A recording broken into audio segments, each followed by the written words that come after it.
বাইরে light on আছে? আমি তো অফ করে এসেছিলাম। কি দেখি।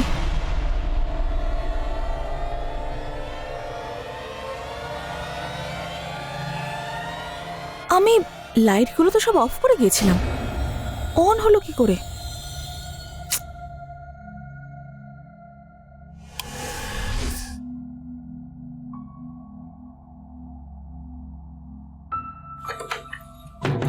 মুকেশ বাবু, বাড়িটা তো আমার খুবই ভালো লাগলো। হুম, তো যদি আপনার পছন্দ হয় তাহলে ডিল ফাইনাল করে ফেলি, সব পরিষ্কার করিয়ে রেখে দিই আমি। হ্যাঁ ঠিক আছে, কিন্তু রেট ভীষণ বেশি, একটু অন্তত কম করুন। আর তাছাড়া এই জায়গাটা শহর থেকে অনেক দূরে। ঠিক আছে, আপনি তো এখানে একাই থাকবেন, হ্যাঁ। তো আমি 1000 টাকা কম করে দিচ্ছি। তবে একটা কথা বলছি, এই বাড়িটার আপনাকে খেয়াল রাখতে হবে। যদি কোথাও ভেঙে চুরে যায় তো আপনাকে সেটা টাকা দিতে হবে। হ্যাঁ মুকেশ বাবু, আমি বুঝে গেছি, ও নিয়ে আপনি চিন্তা করবেন না। ঠিক আছে। ঠিক আছে মুকেশ বাবু, তাহলে আপনি একটা কাজ করুন, আপনি সন্ধ্যের মধ্যেই ঘরগুলো পরিষ্কার করিয়ে রাখুন, তাহলে আমি আজকে রাতেই শিফট করতে পারবো। ঠিক আছে, আপনি সন্ধ্যেবেলায় জিনিসপত্র নিয়ে আসুন। ঠিক আছে। আর বাকি আমি তো এই পাশেই থাকি, যদি কোনো কিছুর প্রয়োজন হয় তাহলে আমাকে বলবেন। ঠিক আছে? ঠিক আছে। আর আমি পরিষ্কার করিয়ে রাখছি। ওকে, থ্যাংক ইউ।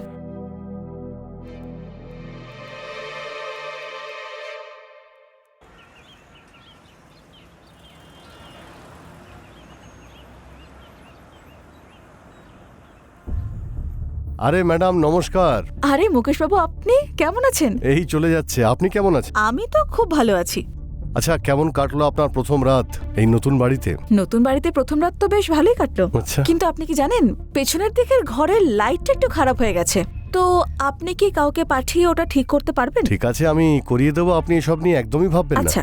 সন্ধ্যের মধ্যেই আমি ঠিক করিয়ে দিচ্ছি। ঠিক Okay. আছে, প্লিজ প্লিজ ঠিক আচ্ছা, করে দিন। অন্য আর কিছুর যদি প্রয়োজন হয় আমাকে বলবেন। হ্যাঁ, একদম একদম, আমি বলবো নিশ্চয়ই। Thank you. আচ্ছা।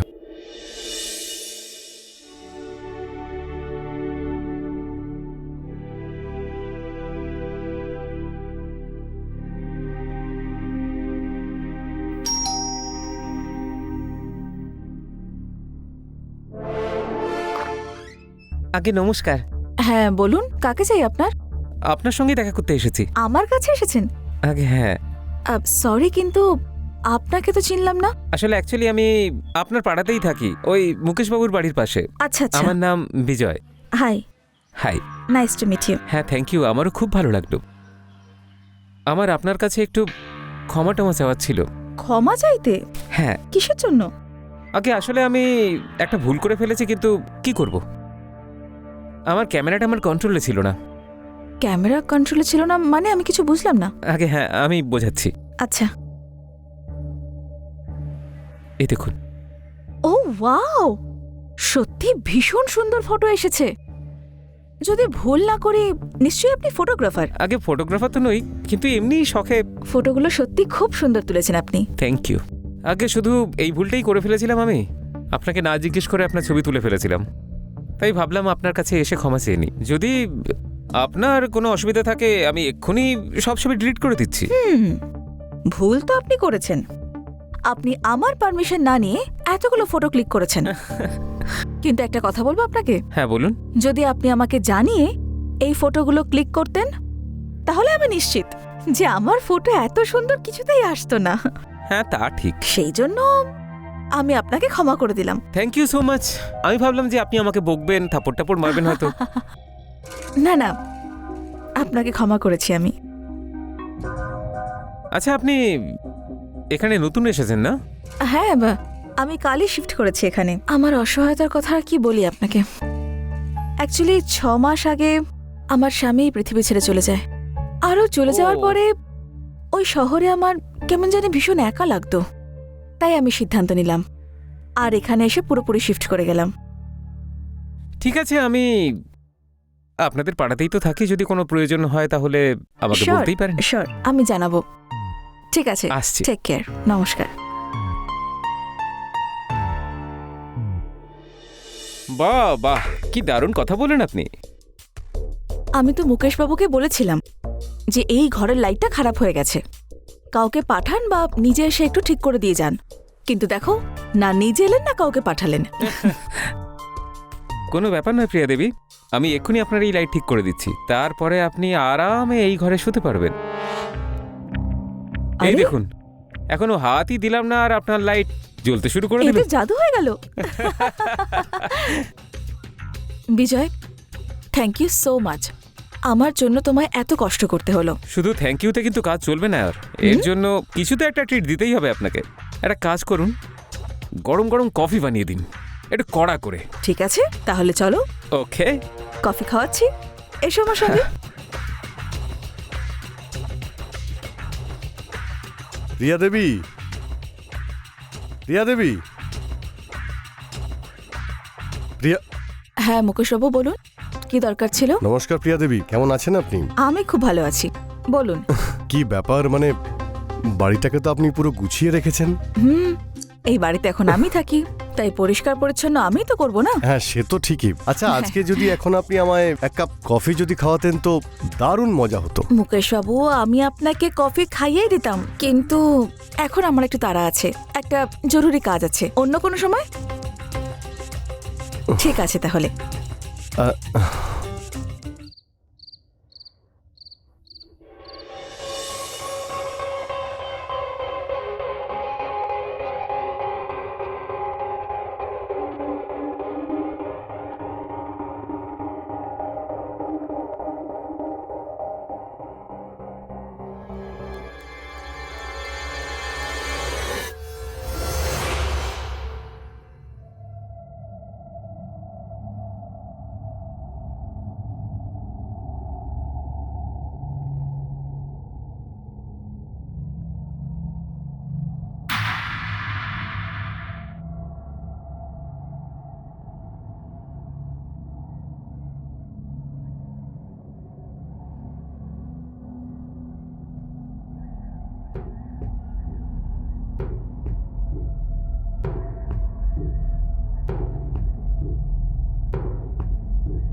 বাইরে লাইট অন আছে, আমি তো অফ করে এসেছিলাম। কি দেখি,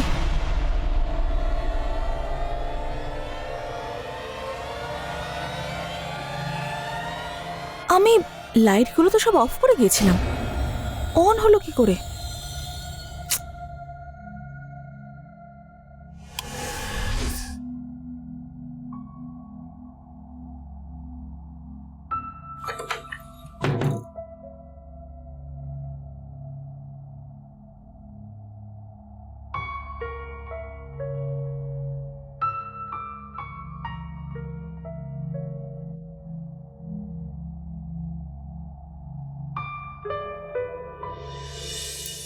So,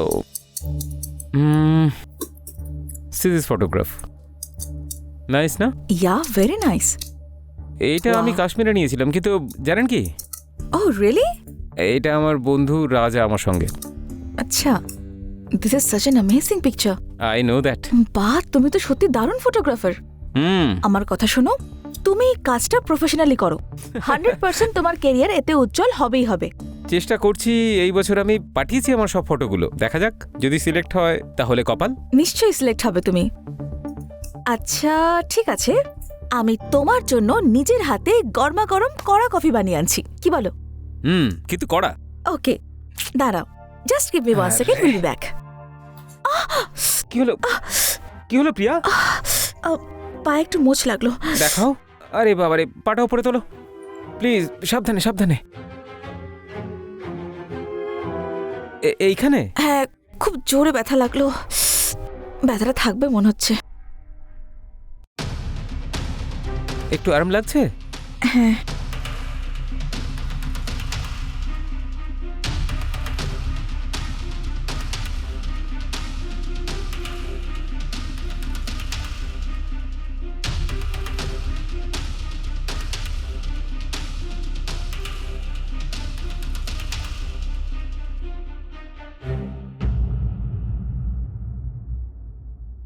আরে নমস্কার প্রিয়া দেবী, বলুন কেমন আছেন আপনি?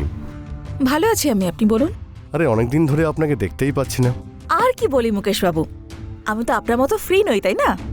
অনেক কাজ থাকে আমার, সেই জন্যই দেখা যায় না আমায়। আর তাছাড়া এখনো তো রেন্ট দেওয়ার সময় হয়নি, তাই না? না সেটা তো ঠিকই, আমি তো রেন্ট নিতে আসিনি। আরে আমি তাহলে? এখান দিয়ে যাচ্ছিলাম, তাই ভাবলাম একবার আপনার এখানে খোঁজ নিয়ে যাই। সব ঠিক আছে তো, মানে ঠিকঠাক? হ্যাঁ হ্যাঁ, আমার কোনো সমস্যা নেই, দিব্যি আছি আমি এখানে।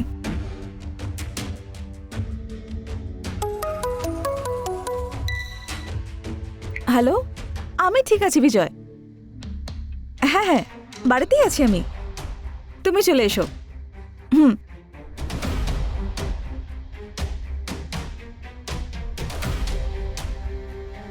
ও বিজয়, তাহলে এখানে ম্যাডামের সেটিং হয়েছে।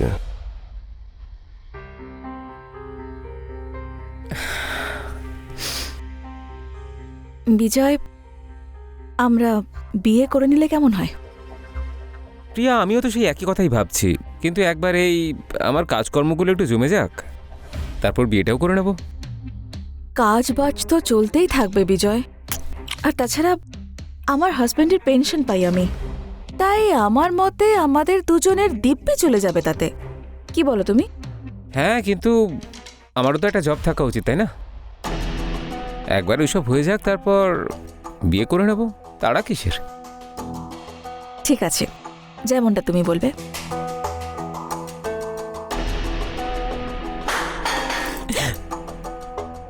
মনে হচ্ছে কিচেনে কিছু পড়েছে। আরে না না, মনে হচ্ছে বেড়াল এসেছে। হ্যাঁ, হতেও পারে। তুমি তো শুধু শুধু ভয় পেলে।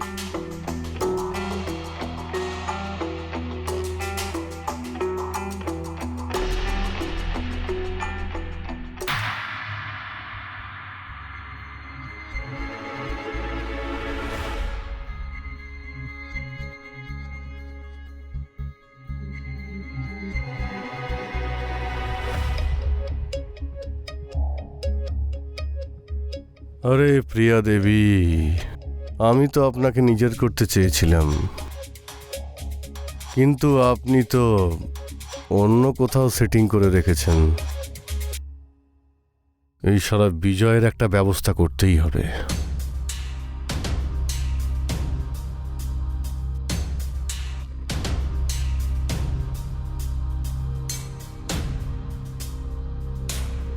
আরে আরে প্রিয়া দেবী, প্রিয়া দেবী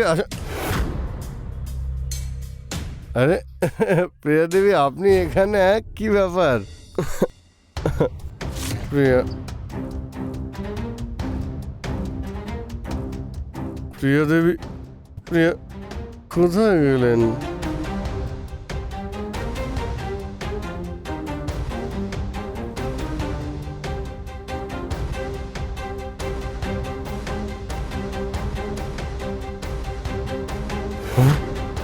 আরে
কি করে বোঝাবো বিজয়? একটা একটা অদ্ভুত শক্তি আমার সেদিন রেপ করেছে। আর এখন আমি এতটা ছোট বাচ্চাও নই যে এইসব বিষয়গুলো এত ক্যাজুয়ালি নেব। আমার কথা বিশ্বাস করো বিজয়, কিছু একটা অদ্ভুত তো ছিল সেদিন, যেটা আমি অনুভব করেছিলাম। রিল্যাক্স, এক কাজ করি, আমিও আজকে রাত তোমার সঙ্গে এখানেই থাকি, হ্যাঁ তারপরে দেখা যাক কি হয়। ঠিক আছে? ঠিক Don't আছে। worry.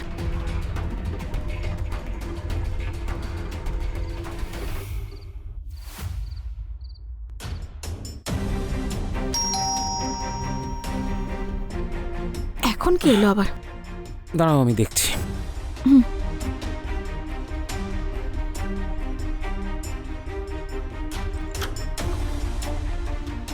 আরে মুকেশ দা, আপনি এখানে এত রাতে?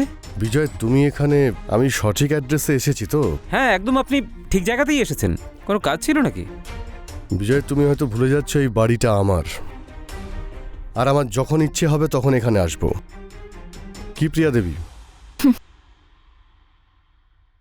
আচ্ছা বিজয়, একটা কথা বলো, একজন বিধবা মহিলার বাড়িতে এত রাতে, তাও একজন ইয়াং ছেলে, ব্যাপারটা আমি বুঝতে পারছি না। আপনার বোঝার তেমন দরকারও নেই মুকেশবাবু, এটা আমাদের পার্সোনাল ব্যাপার। আপনি এটার থেকে দূরে থাকলেই খুব ভালো হবে আমাদের সবার জন্যই। তোমার এই যে পার্সোনাল বিষয় বলছো না মিস্টার বিজয়, এটা আমি খুব ভালো করেই বুঝছি। আর মহিলাদের কিভাবে পটাতে হয় সেটা তোমায় দেখে শেখা উচিত। ইনফ্যাক্ট আমি তো এ ব্যাপারে একদমই নিশ্চিত যে আপনি এতদিনে এনার সুযোগও নিয়েছেন। মুকেশবাবু, মুখ সামলে কথা বলবেন মুকেশদা। তা না হলে তুই রাগ নিজের কাছে রাখ, বুঝেছিস? ভুলে যাস না কার সঙ্গে কথা বলছিস। এ কি কি হচ্ছে এসব? বিজয়, তোমাকে আমি বলেছিলাম না এই বাড়িতে অদ্ভুত শক্তি নিশ্চয়ই আছে। কি হচ্ছে এসব? ব্যাস, এতেই তোমরা দুজনে ভয় পেয়ে গেলে?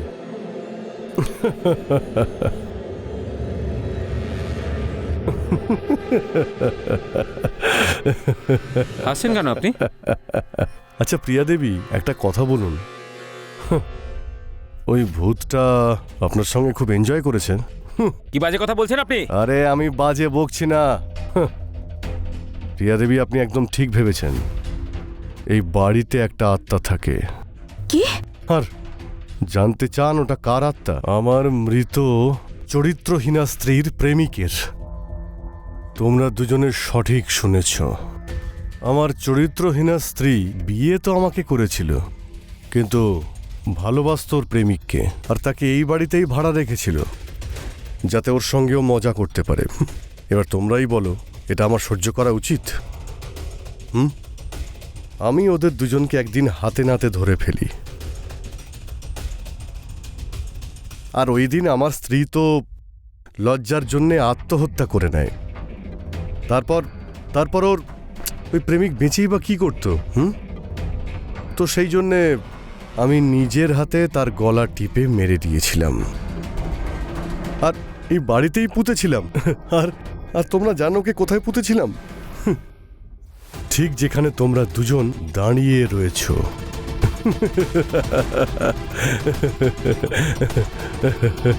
আচ্ছা তোমরা কি এটা জানো যে তোমার আগেও একটা মেয়ে এখানে থাকতে এসেছিল, আর আমার স্ত্রীর প্রেমিক তার সঙ্গেও ঠিক সেই রকমই করেছিল যা তোমার সঙ্গে করেছে। এই বাসনাও খুবই অদ্ভুত। মানুষ বেঁচে থাকতেও তার বশ হয়ে থাকে, আর ইনফ্যাক্ট মারা যাওয়ার পরেও একই থাকে।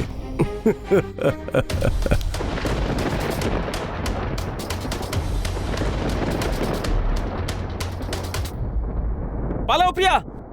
এই 1 মিনিট দাঁড়াও।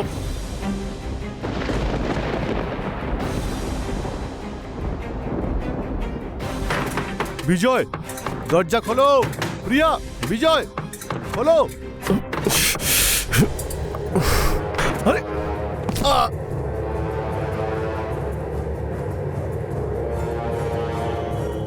আরে কি হচ্ছে এসব?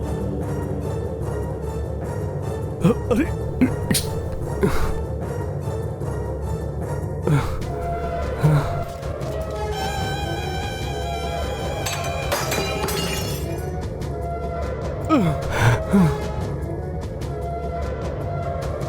এই, ছাড় ছাড় আমাকে। আহ, আহ। আহ, উহ, আহ।